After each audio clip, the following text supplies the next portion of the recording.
O ito, Dawan Claridad. Yan ang pangalan niya. Good eve po, Brother Johnson. Ano po ba ang kahulugan ng 1 Peter chapter 4, verse 17? Sana po mapansin. Maraming salamat. God bless. Ayun. So, kung titingnan natin dito, mga kapatid, ay mamaya na yan. Okay. Ito po ang nakasulat, basahin ko, sapagkat dumating na ang panahon ng pasimula ng paghuhukom sa bayan ng Diyos. At kung mauna sa atin, ano kaya ang wakas ng mga nagsitalima sa ebanghelyo ng Diyos? So, Nagsitalima. Oo, nagsisitalima sa ebanghelyo ng Diyos. Siguro, ang gustong malaman, bakit binabanggit dyan na yung paghuhukom ay dumating? Yan. Sapagkat dumating na ang panahon ng pasimula ng paghuhukom sa bahay ng Diyos. Kasi pagka sa iba ito, malamang medyo magtaka. Bakit may sinasabi itong paghukom na dumating, na unang darating sa bayan ng Diyos, mga kapatid? Tapos sasabi, at kung mauna sa atin, ano kaya ang wakas ng mga hindi nagsisitalima sa ebanghelyo ng Diyos? Alam nyo, parang kailangan natin linawin ito, Brother Gomer, kasi kung babasahin natin ngayon yung Roma 8.1 ba yun? Parang magkukontra siya. Tingnan nga natin yung Roma, 8, talatang 4, bago natin tumukin tong unang Pedro 4.17. 8.1 pala, 8.1. Ayan, ngayon wala nang anumang hatol sa mga nakay Kristo. Wala na palang hatol, bakit doon magsisimula? Ayan. So, magandang liwanagin natin ito, mga kapatid. So, para sa short answer, ay ito po may kinalaman sa itinuturo o ebanghelyong dala ng tatlong sinugong anghel. Puntan nga natin po itong Revelation chapter 14 verse 7. Sabi po dito, mga kapatid, sinasabi niya ng malakas na tinig, matakot kayo sa Diyos at magbigay kaluwalhatian sa Kanya. Sapagkat dumating ang panahon ng kanyang paghatol at magsisamba kayo sa gumawa ng langit at ng lupa at ng dagat at ng mga bukan ng tubig. So, kung babasahin natin yung verse 6, ito po ay kasama doon sa gospel. Nakita ko ang ibang anghel na lumilipad sa gitna ng langit na may mabuting balita na walang hanggan. Ayan, everlasting gospel. Ano po yung niya? Sabi, upang ibalita sa nananahan sa lupa, sa bawat bansa, angkan at wika at bayan. Ibig sabihin, ito po ay hindi literal na may lilipad na anghel dyan na sumisigaw. Ito pa isang kilusan, isang organization, isang denomination na may daladalang ibang gospel. At yung gospel ay karugtong po yung talatang 7, isa po doon yung paghatol. Isa po yung paghatol. Kung titingnan po natin, meron doon sa Ezekiel 9:6. Tingnan natin yung Ezekiel 9:6. Noon, kasi may, meron kaugnayan dito sa judgment din. Sa huling araw, lipulin ninyo lubos ang matanda, ang binata at ang dalaga at ang mga bata at ang mga babae. Ngunit huwag lumapit sino mang lalaki na tinandaan. Ibig sabihin yan, may marka. At inyong pasimulan sa aking sanktuaryo. Napansin po ninyo, may judgment dito na sisimulan sa sanktuaryo. Nang magkagayoy kanilang pinasimulan sa mga matatandang lalaki na nangasa harap ng bahay. Ito po ay may kinalaman doon sa sa patayan, slaughtering kung tawagin, sa Ezekiel. So pinapakita po dito yung paghuhukom. Na dito rin sa Old Testament ay una nang pinakita na nagpasimula sa bayan ng Diyos. At yung pong nasumpungan sa Ezekiel kasi, yung walang tatak, namatay sila. Namatay sila. At sila po ay marami na namatay. Sa huling araw, ituturo po ito ng bayan ng Diyos. Isa po ito sa ituturo o isasama sa pangangaral. Nakita natin yung dito yung Apokalipsis 14:6 na dadalhin ito sa lahat ng bayan, wika. Ipapangaral ito buong mundo. At ito po, mga kapatid, yung tinatawag na paghuhukom bago dumating ang ating Panginoon. Ayan. Yung tinatawag pong pre-advent judgment. Sa paghukom kasi, mga kapatid, mayroon dalawang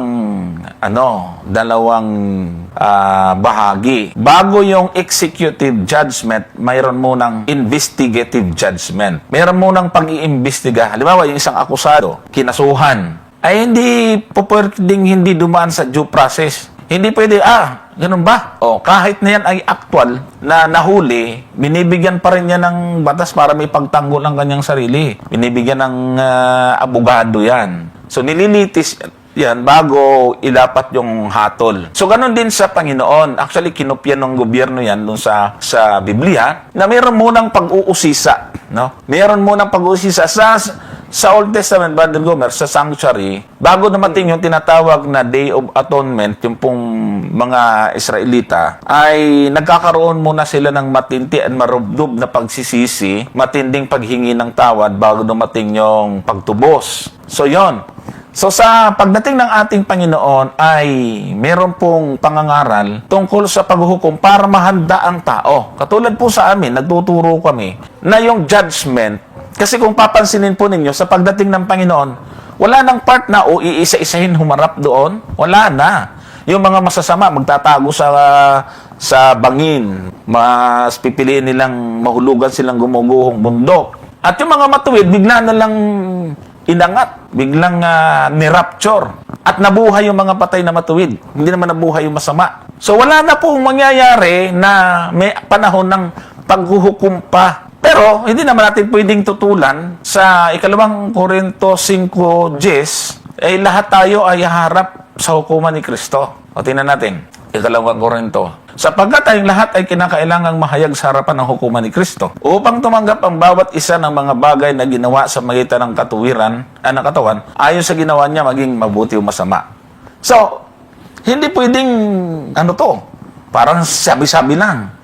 Mangyayari ito. At kailan yan na mangyayari, mga kapatid, sa pag-aaral ng Seventh-day Adventist, yung binabanggit po doon sa aklat ng Daniel, na umupo yung matanda sa araw, yun yung tinatawag na judgment.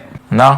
So, nagtuturo pang Seventh-day Adventist na ngayon, ay nagpapasimula na po yung judgment sa bayan ng Diyos. Sa atin.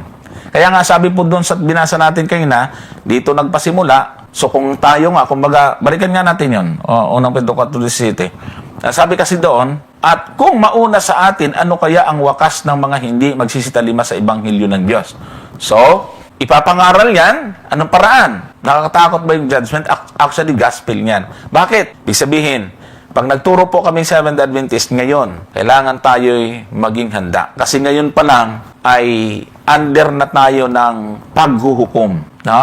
Yung ating mga gawa ay inuusisa na yan. Kung masama ang ginagawa mo, naka-record na yan. Nakatala na yan sa talaan ng Panginoon. Kaya pagdating niya, execution yon, executive judgment na yon. Tapos may final judgment doon sa makasalanan after 1,000 years. So, yun po yung sinasabi, nagsimula sa bayan ng Diyos at kasama po yan ipapangaral. At mapalad pang mga Seventh Adventist kasi isa po yan sa pinapangaral natin, yung tinututulan ng marami na investigative judgment na tinatawag natin pre-advent judgment kasi paghuhukom yan bago dumating ang Panginoon. So, yun po yung ating sagot dyan, Brother Gomer. Alam mo, magandang topic kasi yan, Brother Oo Johnson. nga. Para kasi sa iba, yung paghuhukom ay minsan parang nakakatakot. Ano po? Pero kung titingnan nyo po dun sa... Siguro basahin natin, Brother Johnson, yung sinasabi mo dun sa Daniel. Kasi dito naman natin ibinase yung ating doktrina patungkol dyan sa investigative judgment. Tingnan po ninyo ha.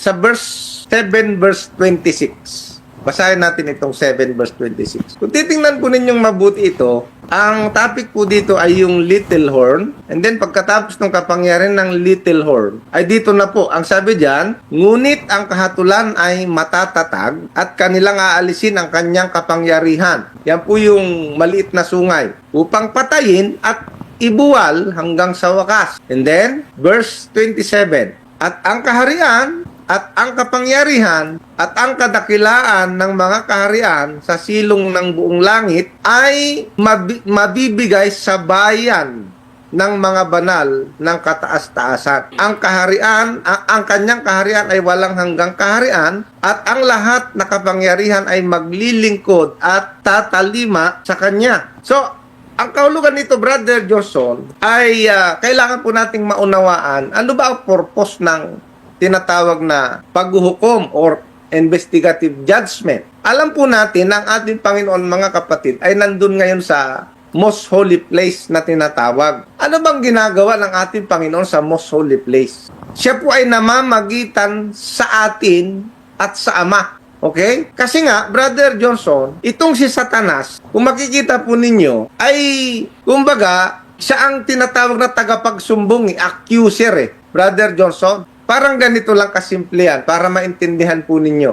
Ano ang good news sa paghuhukom? Si Satanas, ang sinasabi ni Satanas, halimbawa ako, ang sinasabi niya, ay hindi pwedeng maligtas yung tao na yan kasi makasalanan yan Ito ang mga pinaggagawa niyan sa buhay niya Ay bakit mo ililigtas? Unfair ka, unfair. Yan. Ngayon, doon ipapamagitan ng ating Panginoon yung kanyang dugo. Kaya nga ito yung, dito lumalapat yung pag-apply ng dugo ng ating Panginoon doon sa mga sumampalataya. Ang ibig sabihin, dito ipapakita ng ating Panginoon na itong taong ito na kanyang ililigtas ay karapat dapat na maligtas sapagkat sumampalataya sa kanyang dugo. At hindi pwedeng makapalag si Satanas doon, Brother Johnson. Ito yung purpose, kaya nga ang sabi doon, mauuna sa household, sa sambahayan ng Diyos yung paghuhukom. Bakit? Kasi doon hihiwalay talaga kung sino yung mga sumampalataya Kasi doon sa mga sumampalataya, ibibigay yung kaharian. Ibig sabihin, i-justify ng ating Panginoon na itong mga taong ito ay magmamana talaga ng kaharian. Kaya nga ang tanong doon ni Apostol Pedro, anong mangyayari doon sa mga hindi sumampalataya? Ay di wala. Tingnan po ninyo kung anong mangyayari doon sa isang talata ng ikalawang Tesalonica sa 1:8. Pansinin po ninyo. Kaya nga yung paghuhukom na yan ay talagang pabor yan sa mga mananampalataya, Brother Johnson, doon sa tunay na mananampalataya. Pero kung ikaw ay nagkukunwari lang na sumasampalataya, ay talagang delikado yon. Pero kung tayo ay talagang tapat na sumasampalataya sa ating Panginoon, wala tayong ikakatakot sa paghuhukom. Paano ka naman matatakot sa paghuhukom? Ay ang ating Panginoon nga, ang ating abogado doon. Siya rin yung hukom. Sabi dito, na maghihiganti sa hindi nagsikilala sa Diyos at sa kanila na hindi nagsitalima sa ebanghelyo ng ating Panginoong Hesus. So, ibig sabihin, yung mga tao na hindi talaga sumampalataya, Brother Johnson, sa kabila ng pangangaral ng ebanghelyo, kaya nga, isa yan sa palatandaan na ipapangaral yung ebanghelyo sa buong sanglibutan. At kung magkagayon, ang sabi doon sa Mateo 24:14 ay darating anya yung wakas. Bakit? Para wala silang maging dahilan, Brother Johnson, na hindi nila narinig yung ebanghelyo. Ngayon, yung mga nakarinig, tumanggap, abay, yun ang titingnan kung talagang totoong tumanggap. Ay bakit? Kasi nga, pagdating doon sa Mateo 7:21, tingnan po ninyo Kaya maganda po itong topic na to Sa 7:21 ng Mateo, sabi dyan, hindi ang bawat nagsasabi sa akin, Panginoon, Panginoon, ay papasok sa kaharian ng langit. Di ho ba? Kundi ang gumaganap ng kalooban ng aking Ama na nasa langit. Kasi sa pangangaral ng Ebanghelyo, Brother Johnson, katulad doon sa parable ng, ng binhi na itinanim, yung iba sa kalsada, yung iba sa damuhan, yung iba naman ay sa dawagan, no? Yung iba sa mabuting lupa. So, dito, tinitingnan ng Diyos yung, ibig sabihin, dito yung tinatawag na investigative judgment. Para, yung mga talagang ililigtas ng Diyos, talagang justified yun na dapat iligtas. Na walang hindi maku-question, Brother Johnson. Hindi pwedeng questionin ng kaaway ng Diyos o ng sino man yung kanyang magiging hatol kung bakit niya ililigtas ang mga taong ito dahil siya ay namatay para sa mga taong ito. Yan yung sinasabi doon sa 8:1 ng Roma, na doon sa mga sumampalataya sa ating Panginoon, walang hatol. Ano yung hatol? Ibig sabihin, yung kaparusahan. Paano nila natanggap yung, ibig sabihin, yung favor? Kasi dalawa yung magiging hatol, Brother Johnson, sa paghuhukom Either ikaw ay ma-convict or mapawalang sala ka. Yan po yun, mga kapatid. Okay? So yan po dapat nating maintindihan. Ngayon doon sa mga hindi sumampalataya, hindi nila kailangan ng investigative Brother Johnson. Hindi kailangan yun kasi wala na. Tingnan po ninyo doon sa Juan 1:18. Doon sa mga hindi sasampalataya, wala na ho. Automatic na yun. Sabi niya dito, 3:18. Ito po, ang sumasampalataya sa kanya ay hindi hinahatulan. So, ibig sabihin, wala nang hatol. wala nang parusa. Okay? Ang hindi sumasampalataya ay hinatulan na. Tapos na. So, ang ibig sabihin, ang dadaan doon sa tinatawag na paghuhukom, doon sa 4:17, ito yung mga tao na tumanggap at titingnan kung talagang yung kanyang pagtanggap ay tunay o hindi, Brother Johnson. Okay.